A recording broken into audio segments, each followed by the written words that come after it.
The advice and opinions expressed by Dr. Granpeesheh and her guests are meant solely as suggestion and should not be in any way construed as child-specific advice.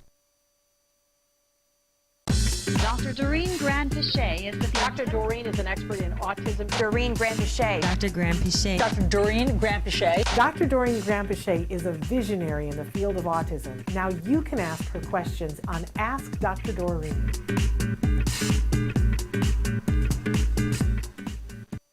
Good morning and welcome to Ask Dr. Doreen. I'm Shannon Penrod and we are here with the fabulous Dr. Doreen Granpeesheh. Good morning. Good morning, Shannon. How are you? I'm thrilled to be here. Thank I really you. am. Oh, Genuinely thrilled to amazing. be here with you.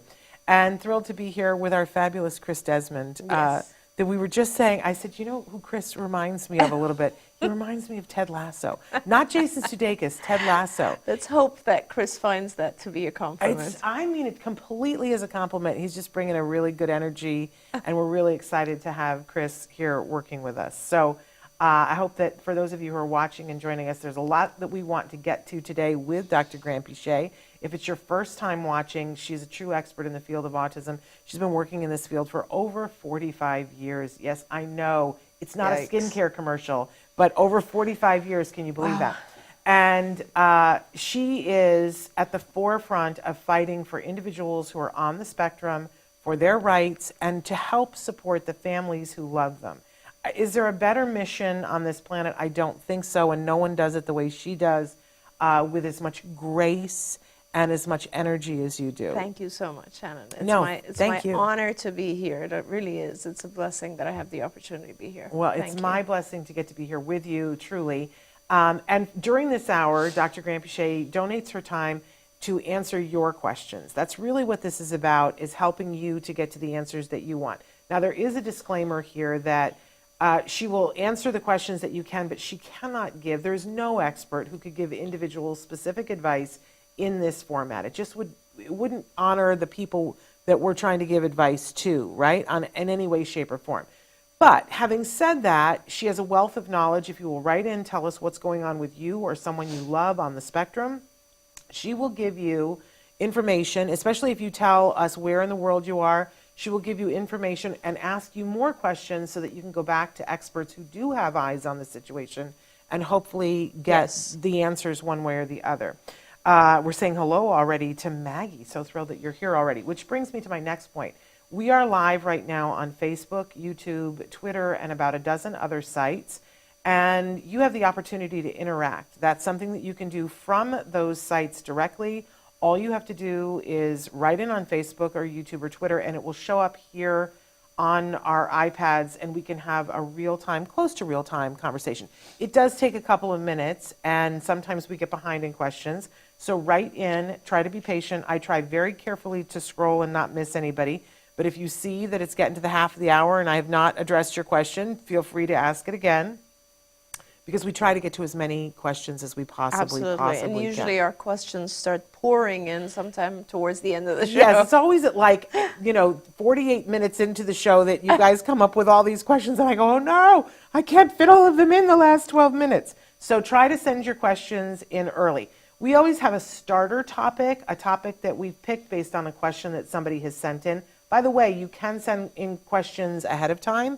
I love when you do that. You can go to Dr. Doreen's website, and Chris has already been showing some of the ways that you can connect.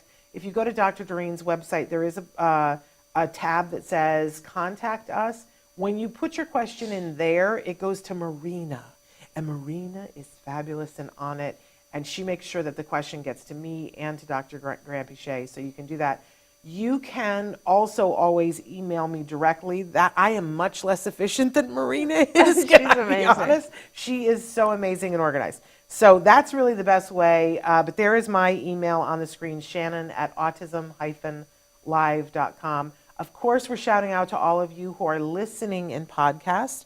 We air this show live, and then it's available on YouTube. We have a library of videos, 13 years worth of videos on YouTube for you to watch there. But the show is available as an audio podcast anywhere that you get your podcast. It's a free download. We love that, and we hope that you will participate. Don't forget, many of you have written in and said, listen, I'd really love to get the podcast, but I'd like to get it without commercials. Because it does, when you get the podcast, it comes with commercials. If you would like to get the podcast without commercials, we've heard you, and you can go to glow, glow.fm/autism live, and there you can pay a small fee per month. It's cheaper if you buy it by the year, and then you get all the podcasts without the advertising. So glow.fm/autism live. One more thing that I've got to make you aware of.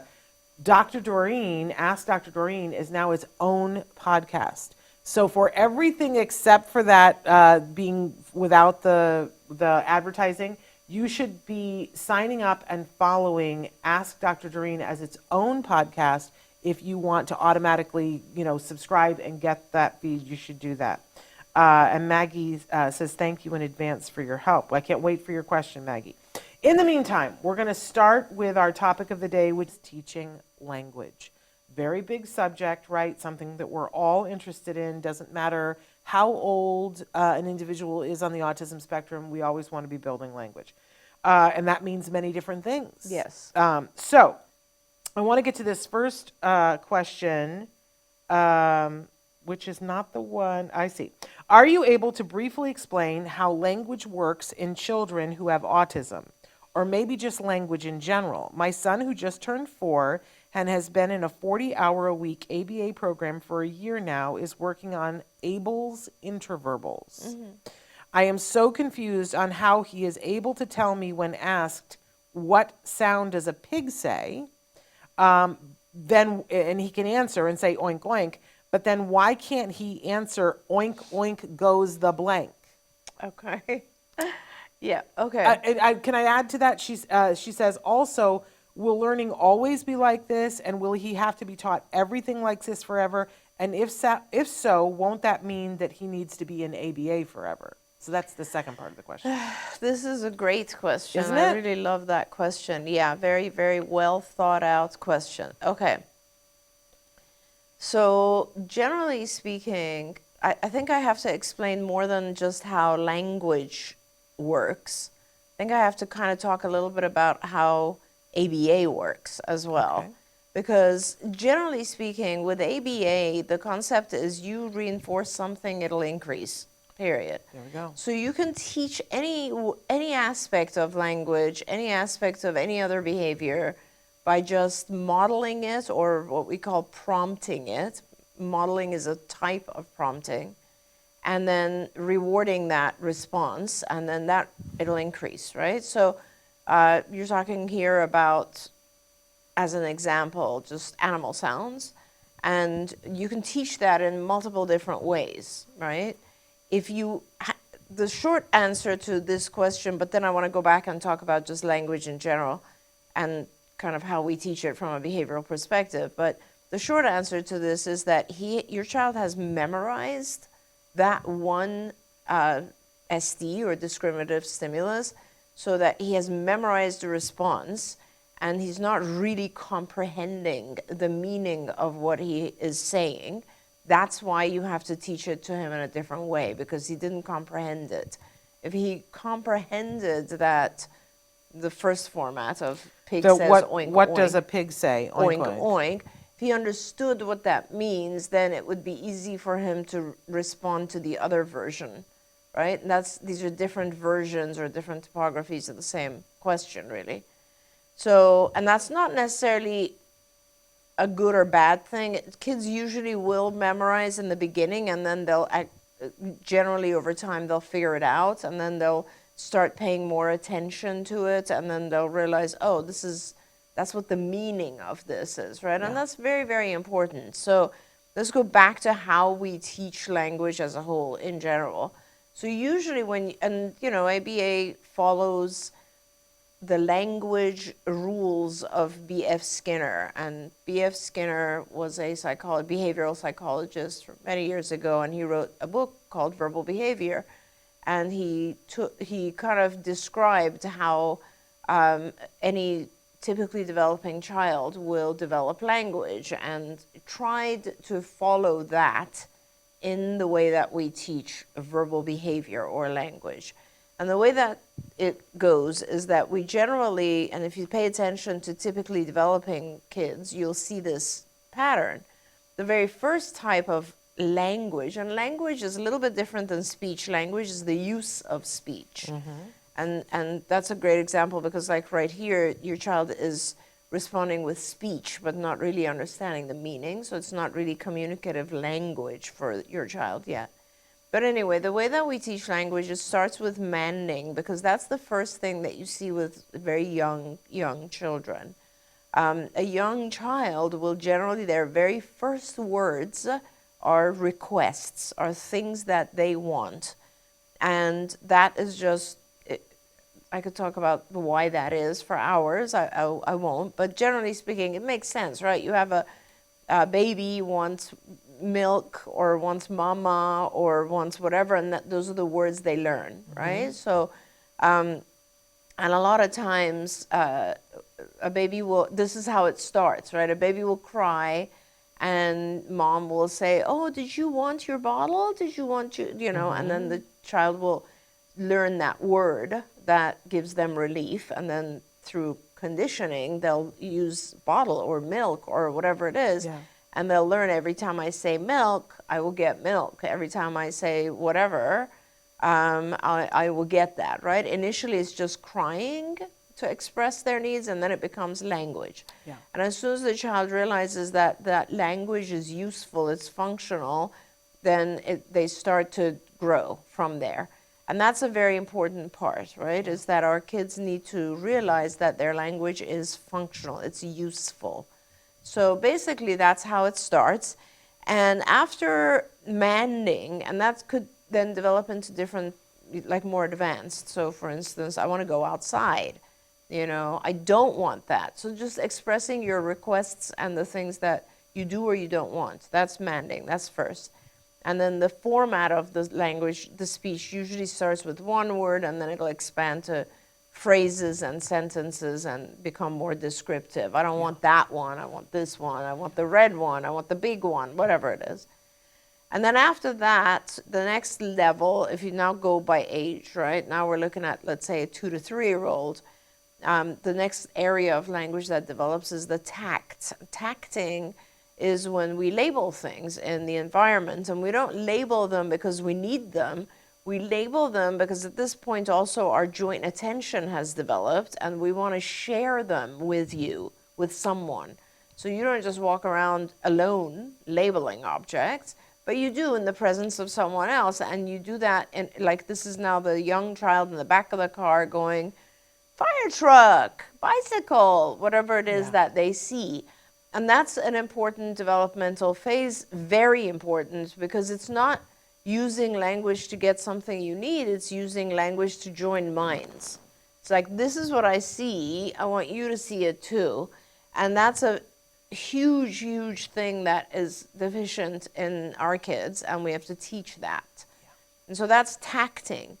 After we teach tacting, we go to intraverbal. And again, with tacting, you can, you advance it much further, right? So you go from just one-word labels to descriptive labels and so on. Then you go to intraverbals. The concept of an intraverbal is to talk about something that is not visually present in front of you. And so, as in, the pig says, or whatever it is, and that you have to be very, very cautious about how you teach intraverbals, because, as I said, they have to have meaning. And the whole concept of being able to use language when it is not prompted by a need or by a physical object defines what an intraverbal is. And it's very important, because that's when you really start to realize that the child is holding this concept in their head, right? Yeah. The example we used to give years ago was that, the same word can also be used in all of those ways. Like, for instance, which M&M do you want? Oh, the blue one. That's a mand. Or, oh, there's a blue dress. Yeah. Or what color is the sky? It's blue. So there's all different ways of using, and we end up over time, once you've learned everything, using language in all those different ways, right? In this case, your child will need a little bit more practice, and I would recommend bringing in a visual so that the child, so we're kind of clear that the child is really understanding when he talks about the sound that a pig makes. They would change the SD to multiple different ways, that the instruction, so that the child understands really that the same answer applies to different types of questions. And then now let me go back to your question about, does it mean that your child will always need ABA? So the concept of ABA, it's really interesting question, because you start out teaching some very basic things, but you also teach some very advanced things at the same time. So like, as I gave you an example, which was teaching, like, typically developing kids, they're learning language, but they're also learning things like joint attention. Like they're learning, oh, people are not paying attention to the things that are in my mind, I need to get their attention. And all of this is happening naturally. Well, with our kids, it's not happening naturally, so we teach across those domains. So when you teach a child, you don't usually just work on language. You're working on language, but as the child ages, you also start to work on cognitive skills, perspective-taking skills, being able to plan things, organizational skills. Those are in areas of what we teach, areas of the curriculum called cognition or executive functioning. These are things that you also teach, because the child has to integrate all of it together and start eventually learning by themselves. You can't teach a child every single thing they need. One of the early lessons that we had written many, many years ago was called observational learning. And the whole purpose of it was for children to, when they don't know the answer to something, to observe and learn from observing others, their peers, teachers, their environment, to learn to inquire, to figure out different ways to learn. And that's exactly why you don't want to be using ABA for the rest of your life in this format, right? In a very structured format, because the child has more or less learned to figure things out, and they've learned problem solving, and they've learned to learn by observing others. So kind of the way that I look at it is that, you do a very, very intensive, rich program for 3 years or so, and then you focus on areas where that particular child has needs or needs support still, and then you gradually fade out over the course of so many years, but the child has now developed the ability to learn from everyone else in their environment and everything else that happens in their environment. And I won't go into the fact that everything else that happens outside of this structured ABA can also be seen as ABA. I won't go into that, but the whole world, we do things to get reinforcers. So the whole world is kind of on the same concept, but it's much more loosely structured. And I just love this topic, and I could talk about this forever, because I remember my son was speaking, and then he lost his language. And it was this thing of, is that ever going to come back, right? The panic of that, and what rain dance do I have to do for that to come back, and could it ever come back? And keep in mind that I was a woman who, my dad had a stroke and had aphasia afterwards, and they were trying to reteach his brain language. So I had that in my head too. Like, what did we do to bring language back? And I started to think of language as this mythical thing, like that you couldn't get your hands on.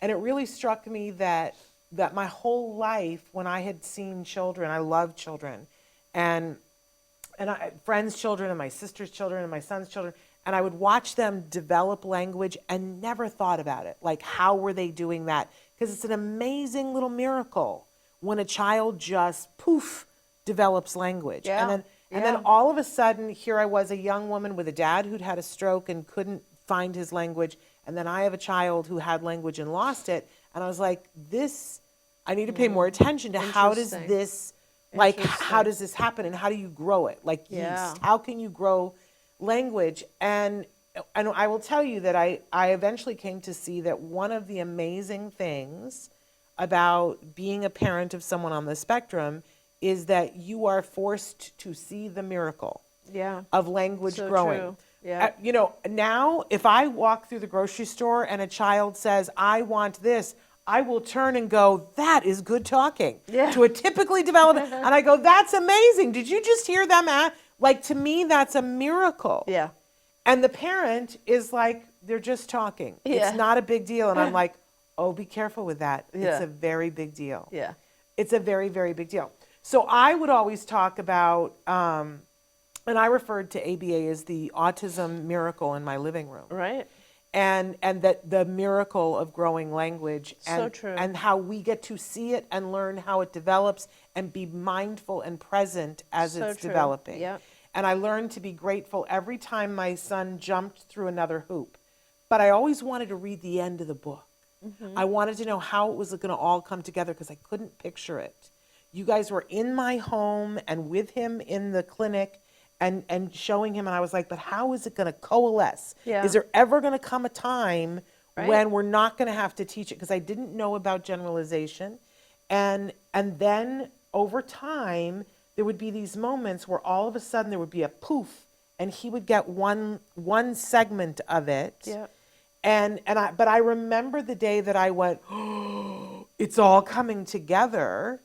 The first time that I really saw that it all came together was his first day of 7th grade, when I watched him walk into a group of people, join a circle, wait until it was his turn to talk, pitch his voice up a little bit higher to join the conversation, end the conversation and say, hey guys, I got to go over here and talk to this friend. And I went, what just happened? Yeah. We worked on all of those things. And I wondered when he was 4, was he ever going to understand that today is Tuesday and what that means? Yeah. Was he ever going to get that? Because I saw that all the other little kids, they were like, today's Tuesday and today we have art. And I was like, man, I don't know that we're ever going to get there. So I want to tell you the end of Yeah. the book is that they can. Yeah. It's a heck of a lot of work. It is a lot of work, and it never looks like it's all going to come together, Yeah. but it does. And it comes together in different ways, different phases for different kids. Yeah. A good ABA program kind of supports that and helps that happen. A good ABA program is not just memorization. It's a Oh, lot of yeah. like facts mixed in with practice, but also reality, and to make sure that things make sense and are understood. And so that's really important to do, and to make sure that your child is kind of comprehending. And the only way you can tell if they're comprehending language is if they start using it. Yeah. And I do want to say, for people who are now panicking, going, does it take that long, 7th grade? 7th grade was when I saw it with finesse. There were Yes. lots of time before that when I saw huge leaps. And one of the questions, I'm going to bring something up a little bit later on. But it is, your child, Yeah. there are phases, like people will panic and send us messages about echolalia and say, my child is parroting everything and they're stuck there and my child's 5.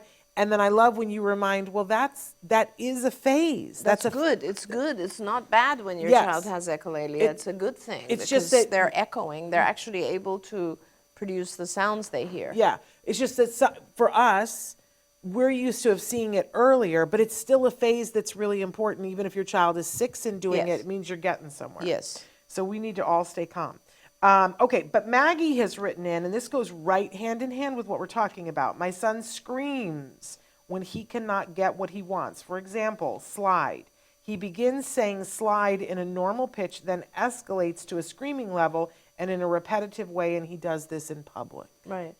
And so the other side of communication is the not being able to communicate.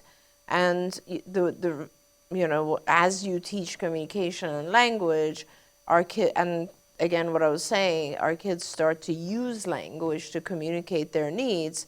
A lot of other challenging behaviors tend to go away, because challenging behaviors are just the child's way of communicating. And in this case, Maggie, your son is screaming because when he screams, he probably ends up getting what he wants. So he'll scream. Initially, he'll say slide. Then if he doesn't get it instantly, then he's probably going to scream. And then he will scream until he gets it, or he'll give up screaming after a while, but then he'll get it. And that's a problem. Our kids learn that using those types of behaviors like screaming, hitting, biting, all this kind of stuff is a way to communicate. Because usually, let's say if a child wants something and they can't get it, they'll maybe scream or shout or hit or grab or whatever, and they will get the object they want or the activity. So what you have to do is, in this case, I think your child understands the word slide, but he is impatient. And please let us know if I'm not right. But this is a matter of time, less than a matter of not understanding that he's used the right word. So with other things, for instance, if he wants something, if he asks for it, when he says the word, let's say also with slide, if he says the word before he screams, and you can give it to him. That's important for him to get the message that when I use the word, I get the object. If he screams, you can no longer give it to him, because what you're trying to explain to him is that the word works, the screaming doesn't. And that's really important. So that's why it's important to have access to those objects. Now, if he says the word in this case, and then he screams because he can't get it immediately, that's an issue of not understanding time. And there's ways that you can try to teach him time. So for instance, and this is really important actually, because a lot of times our kids don't understand the concept of time. They don't understand wait, later, those types of things. And so it becomes very important to teach that to them. And it's a completely separate thing to teach, right? It's not when this is happening. Yeah, he is impatient, Maggie wrote.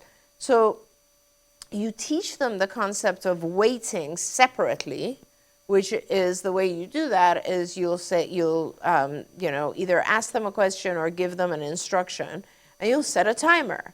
And you'll literally say, wait. So you'll say something like, do you want to go outside? And the child will say yes, or do you want a lollipop, or whatever it is. And you'll say wait, and you'll set a timer, and it'll be like for 5 seconds, and then the child will get it. And you increase that wait time so that they understand. And wait, when you don't have a visual for a child, can't be extremely long. It can only be a few minutes long. But they need a visual. So the timer initially helps with the visual. Later on, if you want the child to wait longer periods of time, you can also use a visual schedule thing that says, this is what we're doing right now, this is next, and then we'll go to the slide. And for him, what you need to do is like, if you have a slide in the backyard, or if you have access to a slide, or if you go to the park and he says slide, for instance, then you can apply the word wait and only use the word wait if you're doing it within a minute or so. But if you want him to wait longer, then you will show him on a visual thing and say, okay, we're going to do this, and then we're going to go to the slide. Because that way our children understand that something is coming later. But you have to pair it with keywords like wait, like later, like, some kids have an internal clock, so you can actually tell them, like, when the thing is on 3, we're going to go do that. Or after school, or any kind of language that the child understands. And a lot of times I've found that a visual schedule helps our children a lot. But remember, if he screams, he cannot get it. So the way to do that is you must give it before he screams, or you must give it when he's not expecting it and he has not started to scream, right? And it's not about getting in there and doing a whole bunch of explanation about this, because we tend to explain things to our kids. You screamed, I can't give it to you now anymore. Just don't, believe me, kids are very, very smart, and they figure out, you can tell him one time, if you scream, we're not going. That's it. And just make sure that, you do give your child the access, which is why I kind of want you to play with it when you're close to or have access to a slide, and then gradually increase his waiting time. I always think about, there's a wonderful series that we made at one point that isn't available right now that's called the A Word. And I can laugh at it because I know that I did this, but there's a wonderful dad in this, it's a real life series that we made at one point with a little boy, and the behavior technician stands there and explains to dad, okay, we're going to go outside. And the minute that he lets go of, because there's a whole series of things that the little boy does, they go out, they do the social story before they go outside that we're going to say stop and go. They're working on safety and all that. And you have to hold my hand when we're outside. And that he wants to let go of the hand. And if they won't let go of the hand, he'll bite his mom or his dad. And so we go through the whole social story in the video, and they go outside.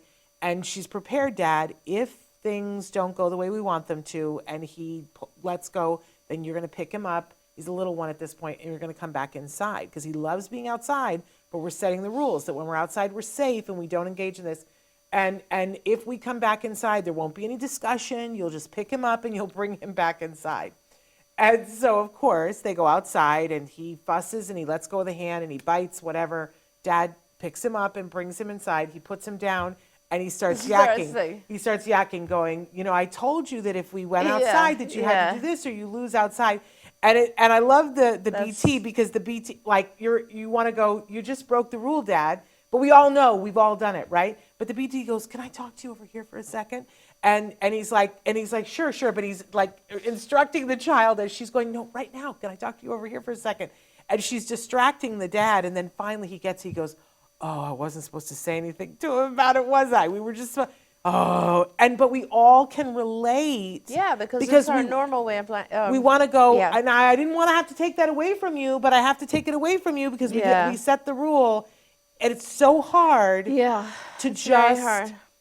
But I love when you say and other people say, we're going to ignore a behavior, not the child. And realizing that if he screams when he wants the slide, that you go about your day. You're going to get very interested in your fingernails, or you're going to go through your purse. Yeah. But you're not going to walk away and leave him on the playground by himself.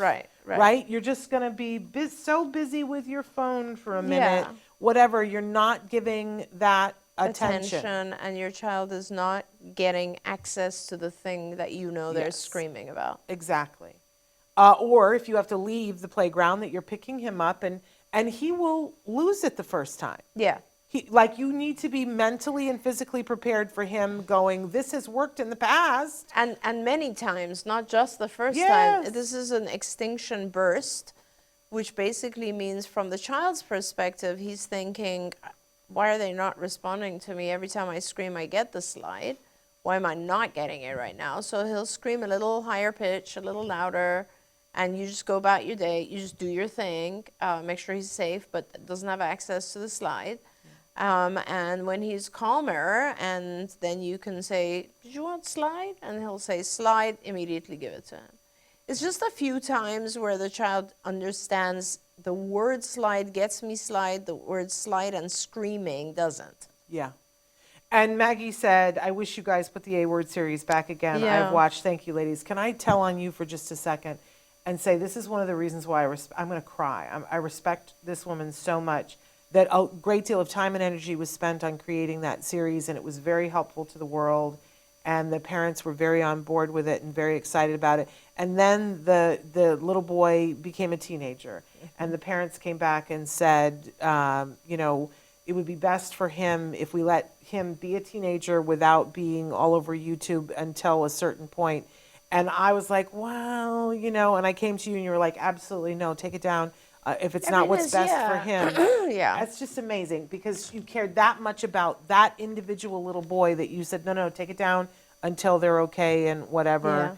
I just respect you, Thank you more very than much. you could possibly know. Of course. I mean, every parent has that right.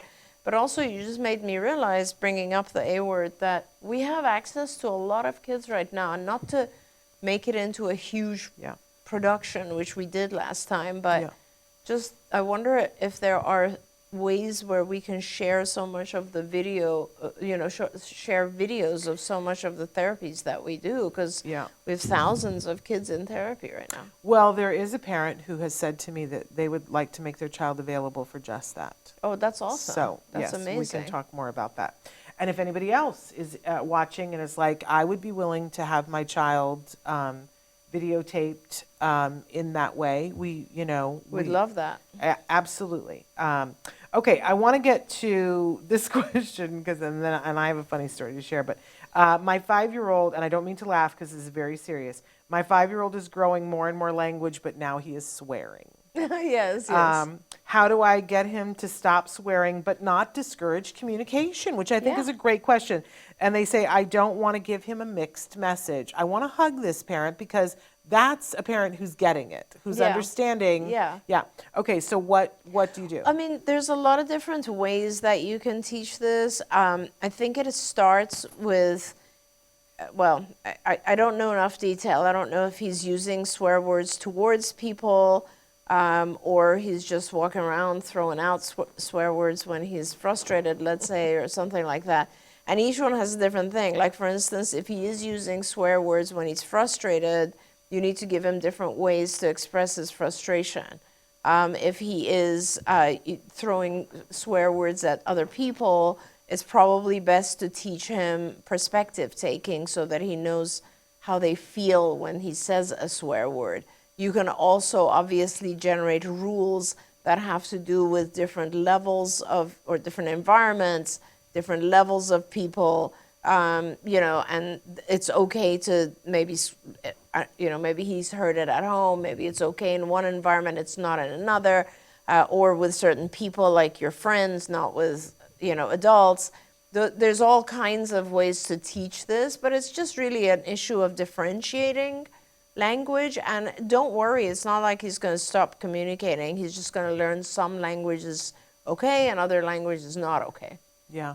If you know me and truly know me, you know that I love to swear. I swear more than a drunken Russian sailor. I don't know why. They say that it's a sign of intelligence, by the way, that swearing, I cling to that. Because I love to swear. I understand that there are places, I think once in 13 years I used a swear word that I didn't mean to use on the show. And I immediately went, oh, what have I done? And I used to teach high school and I used to teach college. I taught at BYU. I am completely capable of not swearing in certain environments, right? Course. But I do enjoy a well-placed swear word. And I think for most people, if you're having the miracle of language appearing in your child, there is a day and a time when someone in the house says something and the child repeats it and everybody goes, okay, that's the end of the swearing, right? Right. For those of us that didn't have that miracle of language just reveal itself, we often swore more because of frustration that was coming up in our lives. Of course, yes. And our children were not picking it up. Until then, there comes a day when they do. And it's one of those oh no and oh yay at the same time. And I remember very distinctly being one of the things that Jem loved to do was go through the car wash.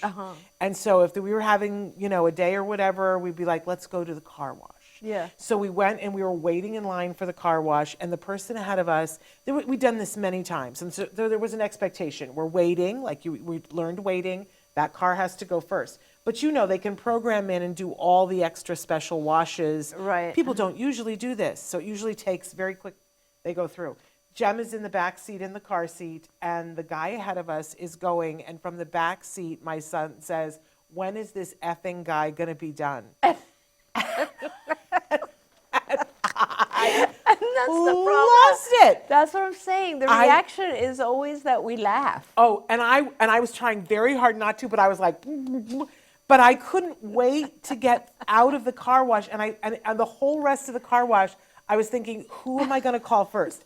Am I going to call my husband? Because you know what that was? He had learned that word through listening. Yeah. We didn't teach him to that. That was him what I was learning. talking about earlier, Yes. observational learning. And he had learned that all on his own, which meant he was going to learn other words on his own, and I was excited by it. I knew we had to do some work, but I was excited. And the whole rest of the car wash, so I'm like, "Moo," And I was deciding, am I going to call my husband first? Am I going to call my mother first? Or was I going to call Sabrina, Right. who was our supervisor, and tell her, guess what he learned on his own? Right.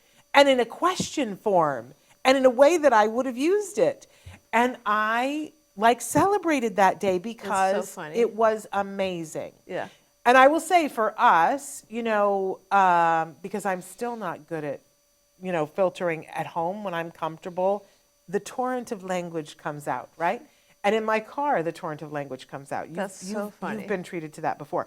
But, I had to, at a probably younger age than most people, say to my son, here is where you can swear, here is where you cannot swear. Yeah. And I had said to him, you can swear in the car. If it's just you and me, we can swear all we want to. Right. When it's us and we're home alone, we can swear as much as we want to. Right. Then my mother came and visited. And Oh, I was right. like, it's just us. When she's here, you can't do that. And he was like, why? Yeah. And I was like, no, it's against the rules, whatever. And Yeah, we and would you reinforce can explain that. too. I mean, at that point, you can explain, right? Yeah. That's why I was saying, Shannon, it has to do with, like, in that scenario, he's just swearing between yourselves, right? Yes. He's just like, Yeah. it's an exclamation. Yeah. But he's not swearing directly to someone. Yeah, we had that in Which is a kindergarten. different And we rule. had to say that you cannot. Exactly. You cannot swear in kindergarten. Exactly. You walk in the door of onto the playground, and there's no swearing. Yes, and you can't, swearing often joins aggressive behavior, so it joins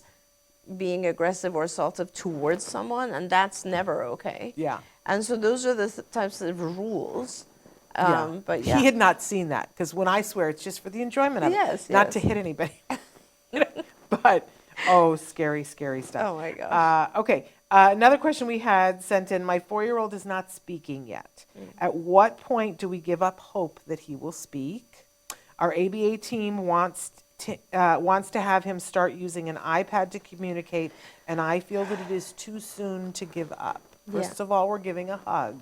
yes, Because yes. this is hard stuff, but It is very hard stuff. But reality is that sometimes our kids don't end up speaking. And the other reality is that sometimes they will speak even when you start using an OG device or like an iPad. So I kind of, I for a moment, because you said like giving you a hug, I mean, for a moment there, I just like was taken aback by the feeling that you must have as a parent, because it's so devastating to come to a point where you say, I'm going to give up on something. Yeah. And I don't think you need to give up on it. I think you just need to try a new thing, because it's important for our kids to communicate. And sometimes, there's a physical issue that's preventing them from communicating vocally. Could be the child has hearing issues. It could be they have very severe aphasia or apraxia. And so you need to be able to teach the child to communicate in a different way, because if you don't, this stuff happens, right? You start to become, the child starts to become more and more frustrated and starts to communicate in ways that we don't want them to, because we all need to communicate. So, and if your child doesn't have some approachable, acceptable, socially fine way of communicating, they will go to those more challenging ways. So I would suggest that you begin some sort of visual device, whether it's icons, like, with like pictures, or icons like a PEX system, or anything that is non-vocal, but you can pair the vocal with it. Just don't necessarily require it, because that would make it very, very difficult for the child, but pair it. So for instance, if you start with usually I like to start with a picture exchange system, because it's easier than going, right now, of course, you can do PECs on an iPad or any other kind of technology. And all you're doing is, you're giving the child a visual library of things that they can use to communicate. What do you want? And there's 4 pictures, and the child can touch the item. When they touch the item, it's not a bad idea to label it. You label it vocally, like they touch apple, and you'll say, oh, apple. Okay, you want apple. And so he continues to hear the language. Sometimes children will actually start to vocalize after they've started using a visual system. Yes. So, but it helps a lot because you're averting their frustration. You're giving them the ability to communicate. And let me tell you, there are children where we tried to get them to vocalize for many, many, many years, and we couldn't. And we went to AUG devices, and whether it was an iPad or just a device that you can keyboard into and it speaks for you, we did all kinds of stuff, and you get to a point where some of those children won't even communicate that way, and then later we found those children were communicating through letterboarding, or, our kids communicate in different ways, and we all have to kind of be open to it. Yeah.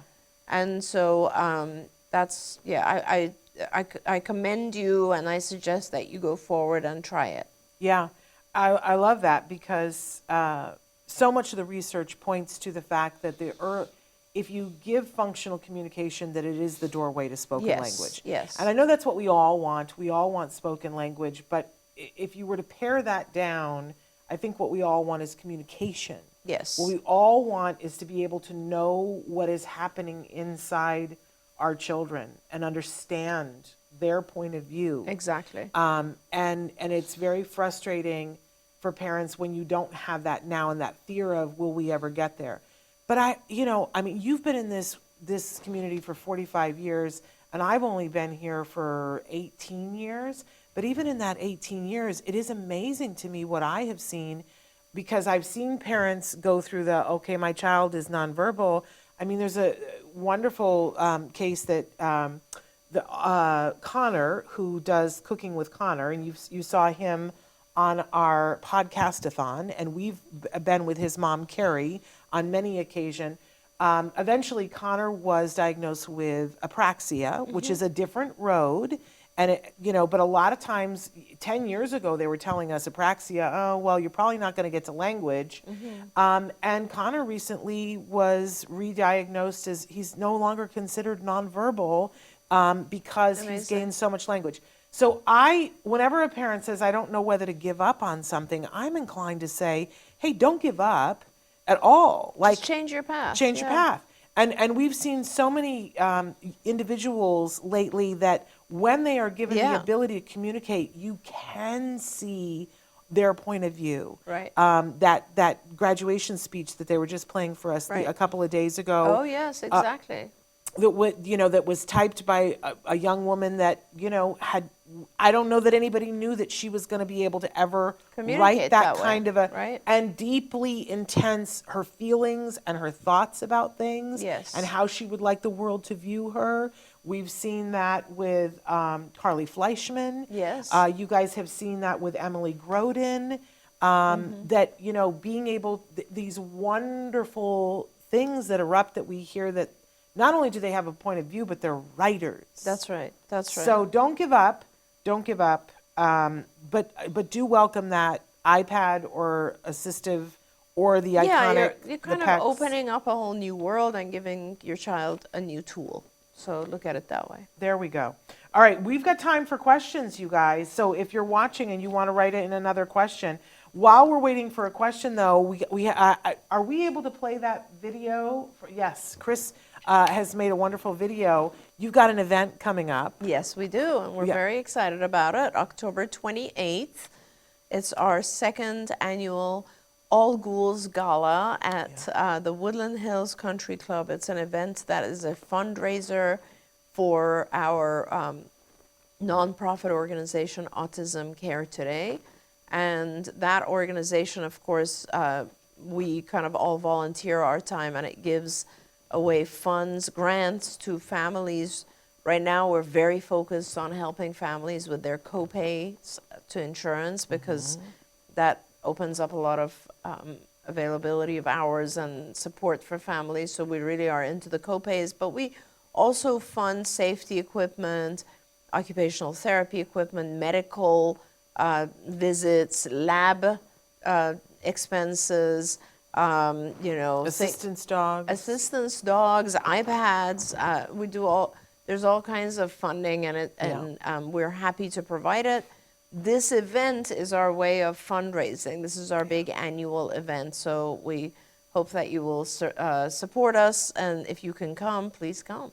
So Chris has made a video we want you to see, and I think it's available, or it will be available later on today on social media. You should have been seeing a lot more posts on all of our websites on social media.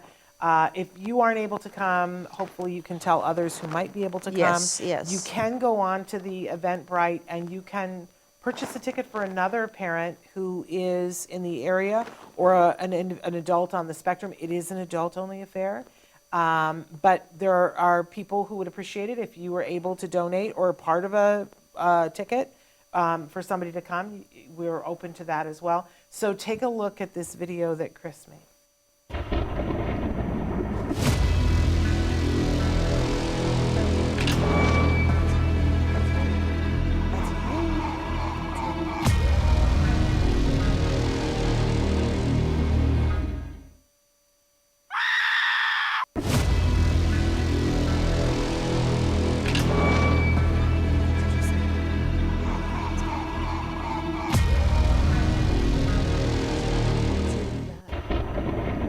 Welcome back.